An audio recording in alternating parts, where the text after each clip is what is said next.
Have you ever wondered what romantic drama looked like in 19th century Scotland? Would you like to read your ancestors' love letters? Would you like to know more about your ancestors, the truth of their everyday lives? My name is Emma Maxwell. I'm a genealogist here in Scotland and co-founder of ScottishIndexes.com. In 2025, I appeared on Who Do You Think You Are with Diane Morgan. Diane discovered the life of her ancestor, Isabella Hope. Today, I'm going to show you how to do the same. Now, if you've not seen it, you can watch the full episode on the BBC iPlayer if you live in the UK. But for those of you who haven't seen it yet, or if you live outside the UK and you're not able to watch it on the BBC, here's one of my favourite clips from the episode. Isabella Hope was your great-great-great-great-grandmother, and it's a V, it's Hope versus Robson. Oh, what is this document then? This is a court case. Uh-oh. Uh-oh. Oh. Again with a transcription. Okay, That'd be helpful. great. Dumfries, 13th of November 1838, in an action before the Sheriff Court of the said county at the instance of Isabella Hope, residing at Breckenray, pursuer against Robert Robson, residing at Duncow Defender. I don't understand any of that. She is taking Robert Robson to court. To make payment to the said Isabella Hope in name of inlying expenses attending the birth of an illegitimate male child. Why was there a court case? So it all came down to the fact that Isabella had had the child, and the father of that child was responsible to help support that child. And he wasn't. And he wasn't doing that. So we don't know if she won this case. She did. She did win it. She did. She won it. Yeah. But we still don't know who Elizabeth McMurdo is. So here is another document.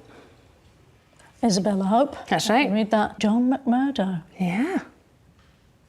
Can't make out anything else. So this is another Sheriff Court record. Right. Where Isabella again took the father of her child to court to get aliment for her child. Yeah. Two illegitimate children. Yeah. It's getting to be a habit, isn't it? Well, if you don't have a production team following you around, as well as a team of researchers to help you discover the lives of your ancestors, how can you do it? Well, this is the 1861 census for Roberton. Now, this might be very familiar to you. On the other hand, while you've been doing your research so far, you've perhaps relied on the transcripts that are available on a variety of commercial websites. Now, although they can be very useful, looking at the original image is often very important. If you'd like to have original images of these records, you need to go to the government website, ScotlandsPeople.com. There you can search the index and access the images. So what does this record tell us? Well, this is the 1861 census of Roberton, and we see the Heatlie family.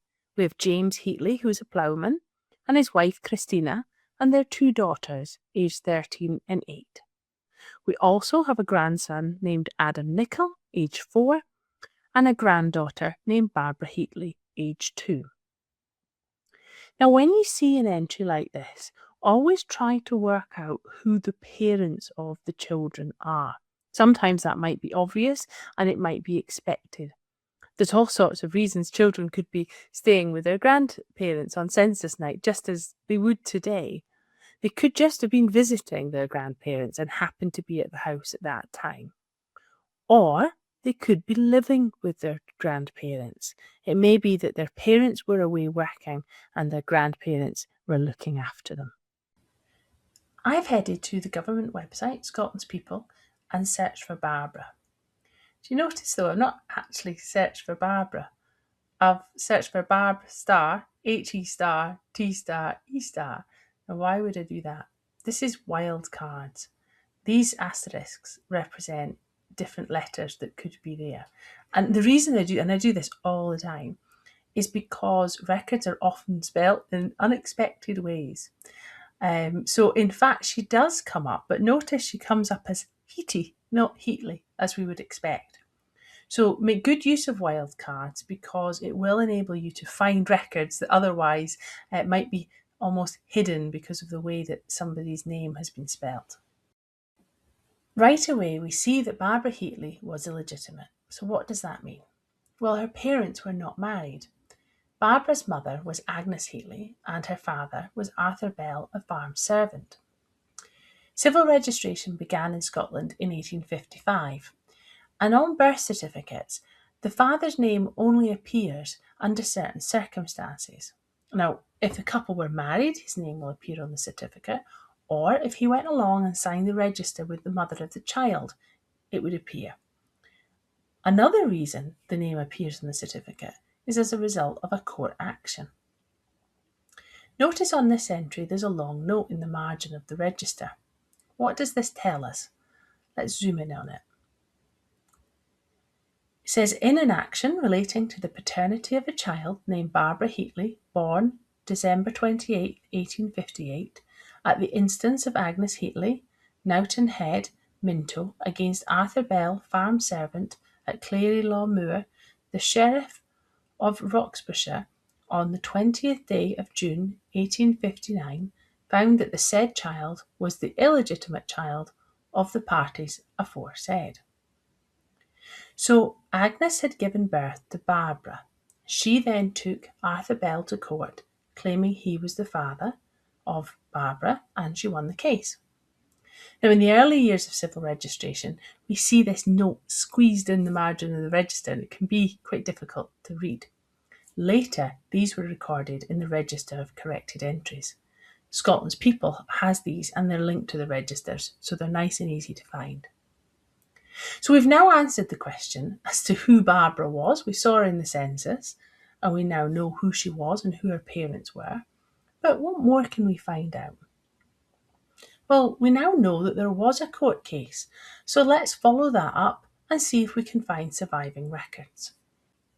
Well, I can tell you that an index to these records is on our website, scottishindexes.com. However, the principle is also important here. If you see a clue to other records, find out where they are. Have they survived? Is there an online index, or do you have to contact an archive? Now, our index allows you to search by the name of the mother and the father. You can search by both, or you can search by one or the other. We know both, so let's make a search. As I know both surnames, that's what I'm using to search the index, but notice I have used wildcards again, just in case Heatlie is spelt a different way. I don't want to miss anything.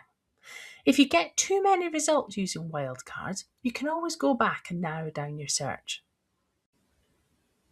We see that we've got two results, two entries. The first entry relates to the extracted decrees. This is a volume of decrees or decisions that were made by the court where an official extract or copy was made. All you need to do now is click on Full Record to see more information.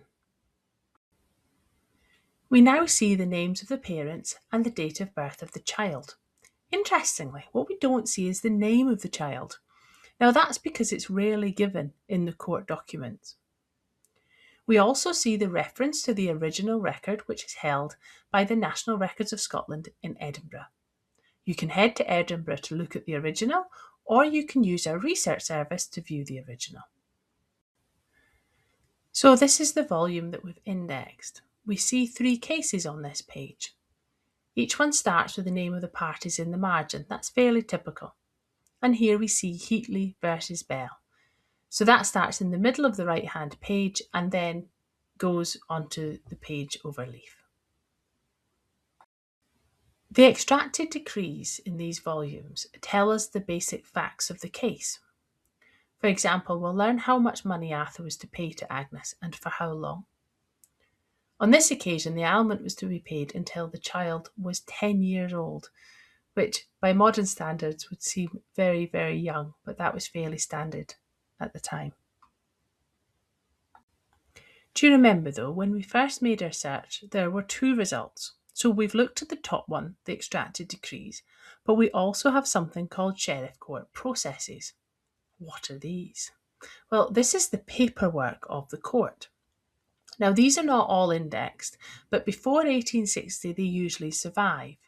Now, when we did the research for Who Do You Think You Are, we'd not actually indexed the records for Isabella Hope. We had to go through the process of finding them. We actually had to take a lot of trips to Edinburgh, but it was well worth it to do that and to find the rich documents. Now, the good news is that we have indexed the Jedburgh Sheriff Court cases, and so already, without making the search in Edinburgh, you can see online that there is a case. Again, you'll see enough information about this case to know that this is the one that you're looking for. And we see another reference. This time it's SC62/10/390. Now, you can use this index to identify which items you'd like to look at in the National Records of Scotland. You can visit there and look at the originals, or you can use our research service. However you choose to access the originals, what will you discover? Here we see just a few of the pieces of paperwork that are related to this case. You see, when a father refused to take responsibility for a child, the mother could take him to court, but to prove her case she needed evidence, and sometimes that evidence was wonderfully personal.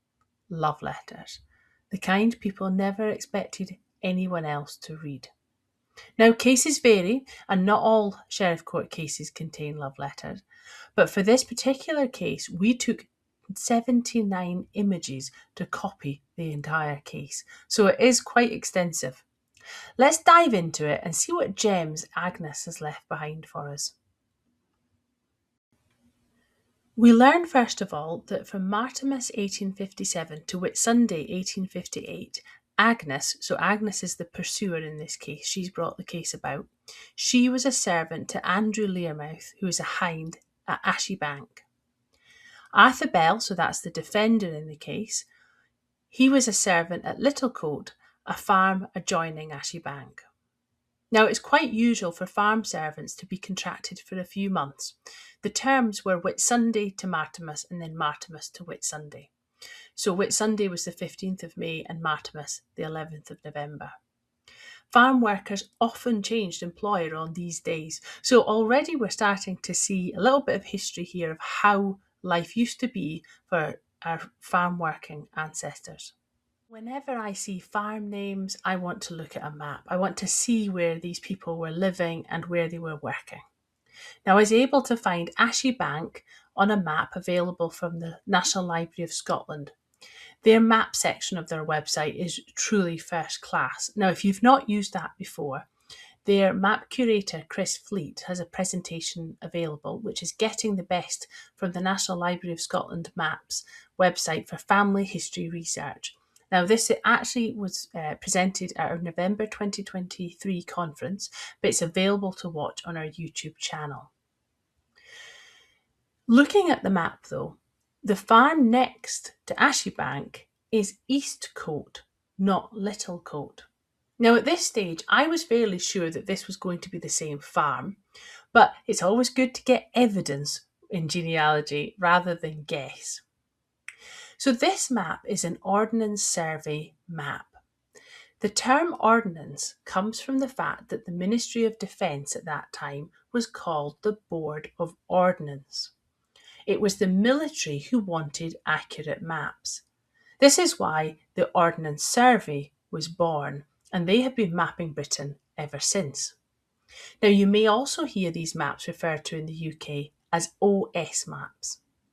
Now, they're incredibly detailed and accurate. As it happens, the first 25-inch to a mile map of this area was surveyed in 1858, the very year that we are interested in. I can't guarantee you that your searches will work out just so perfectly. So how can we be sure that Eastcote is the same as Littlecote? Well, when the Survey of Scotland took place between 1840 and 1878, the surveyors recorded the names of almost all man-made and natural features of the landscape. The names were recorded on the map, but also in the Ordnance Survey Name Books, or Original Object Name Books.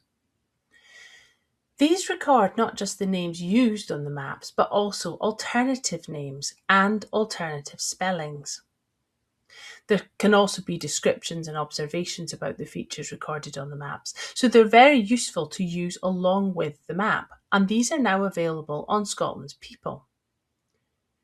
Now, if you've not used these yet, there's also a presentation available on this.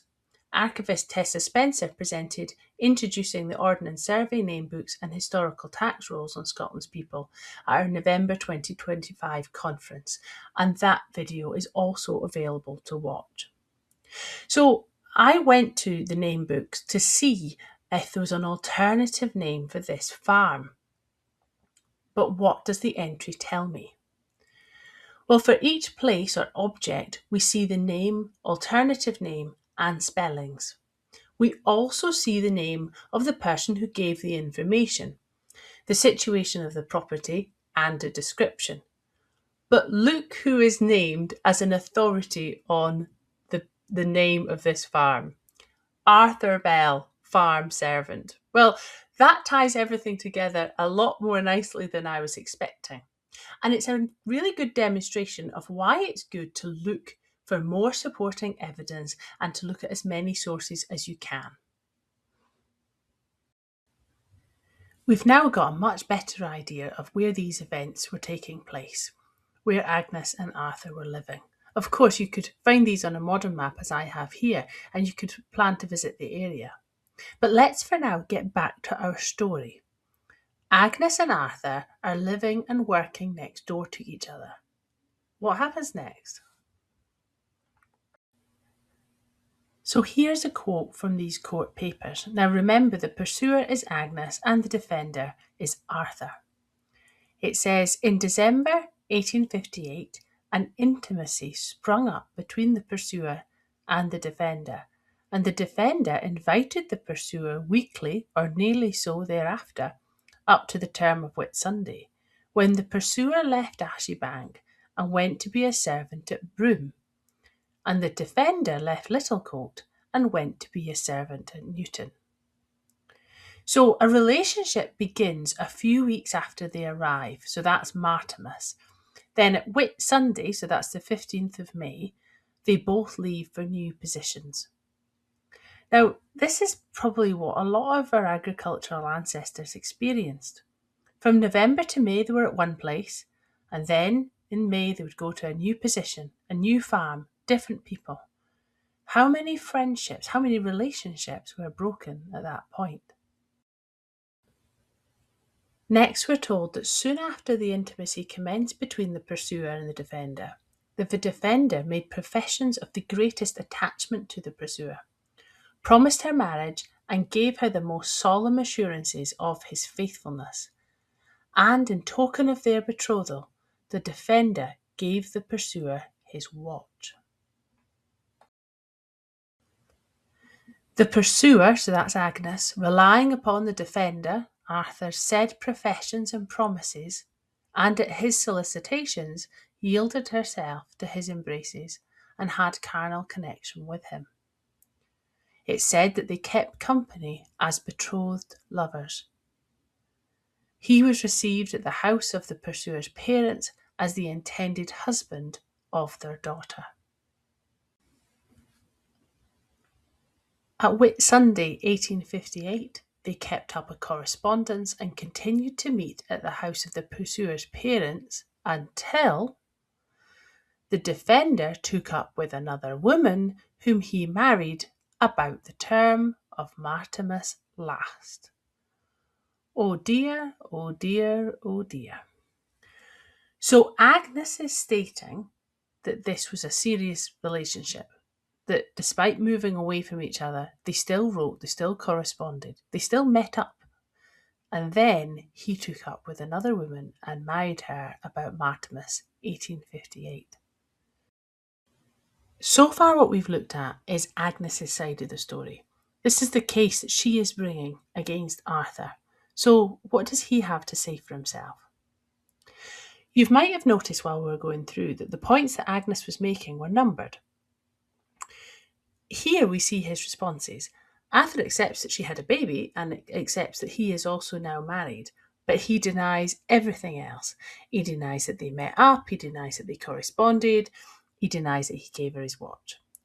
So what can Agnes do? Right now, it's her word against his. Agnes kept the letters, and she submitted them as evidence. Preserved for nearly 170 years within the Sheriff Court records, we can read Arthur's own words. In total, there are 6 letters, all written in his own words and his own hand between the 6th of June 1858 and the 25th of October 1858. Let me read you some snippets. I sit down to fulfill my promise I made to you, my dear, and to let you know that I am well, thank God for it, hoping this will find you in good health, my dear, and to let you know about my place. I like my place very well, but it's a very dull place. We must be in every night at 9 o'clock to prayers. But we get our meat, and very well yet, and twice on Sunday, and prayers twice on Sunday, but hoping you are better off than we thought you would be, my dear Agnes. But the time will come when we'll meet again, if we're well. But you will be so kind so as to answer my letters, I hope, my dear Agnes. But you must write when you can get time to write. We are driving dung from Hoyk every day yet. It is a very lazy workplace, yet hoping that you're not as hard wrought, hoping that you and the old wife does well. But you'll not know muckle about it yet. But the promise I have made to you, I never will draw back. At daytime, when I sit at my work, I often think on you. In midnight, when I waken from my sleep, you are always the same to me. But you will let me know when you intend coming here. But I must stop now, for I am going to church, no more at present, but remain yours till death, right soon, A. Bell, Newton. Arthur writes more. He writes about his work, his family, and he asks after Agnes. He's often arranging to see her. He signs them all off in a similar way. Remain yours till death, with love. The last letter in the court records is dated the 25th of August 1858. Even for Arthur, this is not very neat. I sit down to write you, to let you know that I got your letter and was ill pressed at you. I think you have been very lazy writing to me. But you wrote to me and told me that you would meet me, and you never came. You told me that you could not come for rain, but I think it was as wet last day you was up. And you spoke of me going down to your father and your mother and tell them if I was going to be married at the term. But I will take my own time, I shall, and you been in such a hurry. But I'm not in such a hurry, but you can gar me pay for it, and not more. And it will do that. And not more yet, but I will see you at the term, if I'm not stopping yet. But stopping or flitting, I will see you. No more, but remain your well-wisher, Arthur Bell. I will pay for what I have done. It seems to be that Agnes has wanted to marry Arthur. She was by this stage about 5 months pregnant, so she might have been getting quite anxious to get married perhaps before too many people noticed. Arthur, on the other hand, is clearly not as keen, and he is saying here, though, that he will pay for what he has done, but not more. And so that seems to be indicating that he's saying he will pay for the child, but he's not going to marry her. It's a shame we don't have the other letters. We don't have the letters that Agnes had written to him. Well, Arthur would pay for what he had done, but Agnes would have to take him to court to force him to pay. You see, there's another piece of this story. Do you remember that Arthur denied almost everything, but he did accept that he was indeed married? Well, I've done some more research. I've found that marriage, but I found something else as well. I just did this on Scotland's People. Often, to understand a story fully, it's useful to put together a timeline. So I've added what we've learnt today with some basic research on Scotland's People. It was Martimas 1857 that Agnes started working at Ashybank and Arthur was at the neighbouring farm of Eastcote. We know that in December the same year they began a relationship, and at some point in March or early April 1858, baby Barbara was conceived.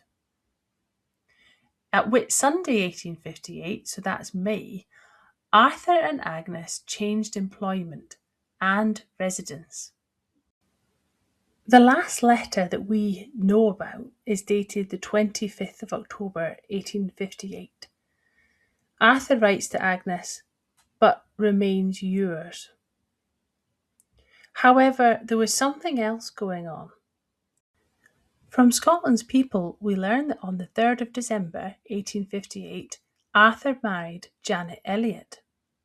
We also see that on the 12th of July 1859, baby Arthur Bell is born to Arthur Bell and his wife Janet Elliot. We can therefore establish that baby Arthur was conceived in early October 1858. This was perhaps a couple of weeks before that letter that we've read that Arthur wrote to Agnes. In fact, it's a very busy spell for Arthur because he gets married on the 3rd of December 1858.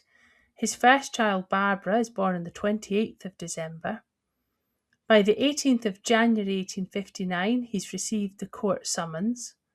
On the 12th of June, the court decrees him to be the father of Agnes's child.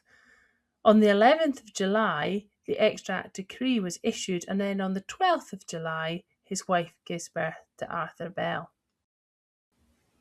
Do you see how useful it is to plot all of these things out, put the timeline together and see the order of events? Now, depending on the program that you use, that might happen automatically.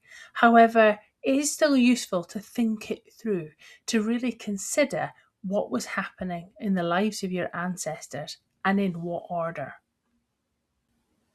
It can be a good idea to fully transcribe every record you find. And that is also true of the court records. Now, for something as extensive like this, it is going to take you a little bit of time to do, but it is worth it. You might be worried about reading them, but as you read them page after page, it does become easier. Fully transcribing them means that you slow down. You're forced to read every word and to understand every word, and it'll help you actually get more detail from them. It'll also help you to create that detailed timeline. But of course, these records are going to help you the most if you use them along with other records. We've looked at census records today, we've looked at maps, but there's also the Kirk Session records. Find the farms where your ancestors lived, see how they moved around, and then follow the lives of everybody involved. We focus today on Agnes, Barbara and Arthur, but what about Janet and what about their other son, Arthur, as well? Follow their lives and that'll really help you to understand your ancestors and to discover their lives. As you do your research, keep looking out for clues. Are there more records that you could discover?